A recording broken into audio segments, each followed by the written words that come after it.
আসসালামু আলাইকুম ওয়া রাহমাতুল্লাহ। ওয়া আলাইকুম আসসালাম ওয়া রাহমাতুল্লাহ। আমরা যে হেফজখানায় পড়ালেখা করি, আমাদের মাথায় রাখতে হবে যে আমরা এমন একটা কালামুল্লাহ শরীফ তেলাওয়াত করি যে পৃথিবীর শ্রেষ্ঠ একটা কালামুল্লাহ শরীফ, তাই না? জি। পৃথিবীর শ্রেষ্ঠ কিতাব। এজন্য বুঝে শুনে কাজ করতে হবে আমাদের। আমরা যদি কোরআনকে অবহেলা করি তাহলে আল্লাহ তাআলাকে অবহেলা করা হবে, তাই না? জি। আর যে আল্লাহ তাআলাকে অবহেলা করবে আল্লাহ তাআলা তার উপর রাগান্বিত হবে, রাগ করবে। কোরআনকে সম্মান দিলে আল্লাহ তাআলাকে সম্মান দেওয়া হয়, ঠিক না? জি। এজন্য কোরআনকে সম্মান দিতে হবে। কোরআনকে সম্মান করলে আল্লাহ তাআলাও সম্মানিত হবে। আর আল্লাহ তাআলা যদি সম্মানিত হয় তাহলে তোমার আমার সম্মান আল্লাহ তাআলা বৃদ্ধি করে দিবে। সুবহানাল্লাহ। সুবহানাল্লাহ। এজন্য আমরা যে কোরআন কারীম তেলাওয়াত করি, কোরআন খুলে বিভিন্ন রকমের কথাবার্তা গল্প গুজব করা যাবে না, কোরআনকে অসম্মানিত করা যাবে না। এদিকে আমাদেরকে কি করতে হবে? খেয়াল রাখতে হবে।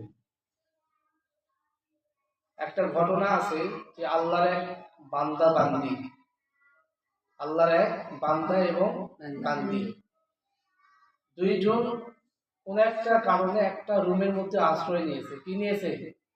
আশ্রয়। বুঝো, রাত হয়ে গিয়েছে, থাকার জায়গা নেই, একটা রুমের ভিতরে কি করছে? আশ্রয় নিয়েছে। আশ্রয় নেওয়ার পরে রাতের বেলা যখন ঘুমায় যাবে তখন স্বামী দেখতেছে স্বামী ঘুমায় গিয়েছে, তখন স্ত্রী দেখতেছে স্বামীর পায়ের কাছে একটা কোরআন শরীফ, স্বামীর পায়ের কাছে একটা কোরআন শরীফ। তখন স্ত্রী স্বামীকে বলতেছে, স্বামী আমাদের পায়ের কাছে কোরআন শরীফ, এখন কি করা যায়?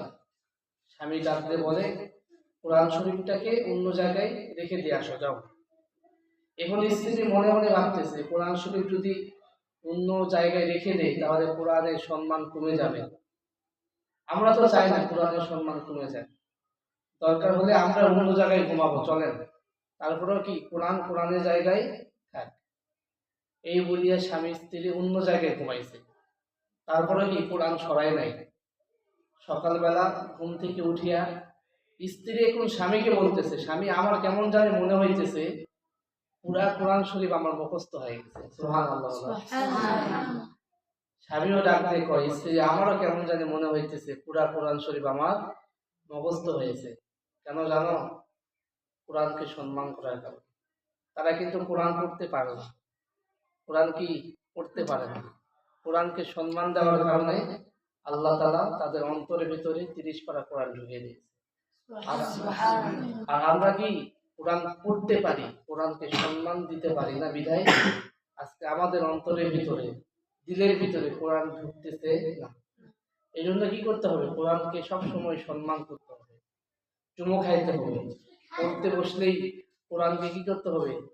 কোরআনের চতুর্পাশে চুমো খেয়ে দুরূদ শরীফ পড়িয়া কোরআন খুলে কোরআন শরীফ তেলাওয়াত করতে হবে। আবার যখন কোরআন বন্ধ করব তখনও চুমো খাবো, তখনও সম্মান দিয়ে কোরআন আবার রেখে দেব। আমার দ্বারা যেন কোরআন কারীম একটু যেন অসম্মানিত না হয়। কথা বুঝেছেন? জি।